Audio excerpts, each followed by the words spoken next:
প্রিয় দর্শক শ্রোতা ভাই এবং বন্ধুরা, আপনারা সকলে কেমন আছেন? আশা করি অনেক ভালো আছেন। দর্শক, আজকে আপনাদের সামনে নিয়ে আসলাম আবারও একজন তান্ত্রিক কবিরাজকে। এর আসাম মায়াং ত্রিপুরা থেকে দীর্ঘ 15 বছর প্রশিক্ষণপ্রাপ্ত তান্ত্রিক কবিরাজ এখন মানুষের সেবায় বাংলাদেশে স্থান করি এবং ইমো হোয়াটসঅ্যাপ পেয়ে যাবেন। চাইলে নেট থেকেও যোগাযোগ করতে পারবেন সরাসরি।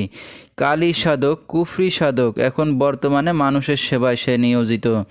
এবারে জানিয়ে দেব যে সকল রোগের চিকিৎসার সমাধান দিয়ে থাকেন তিনি, তার কিছু বিবরণ। প্রেম ভালোবাসায় ব্যর্থ হয়ে যারা ভুগছেন, বিয়ে বন্ধ, নিঃসন্তান, সংসারে অশান্তি, শত্রু দুশ্মন দমন করা, হারানো জিনিস বাহির করে দেওয়া, যে কোনো মানুষকে বশ করা, স্বামী স্ত্রী অমিল, বিদেশ যাত্রায় বাধা, জায়গা জমি নিয়ে ঝামেলা, পাওনা টাকা উদ্ধার করে দেওয়া, জিন ভূতের আসর থেকে মুক্ত করা, বান কুফরি কাটানো হয়। কপিল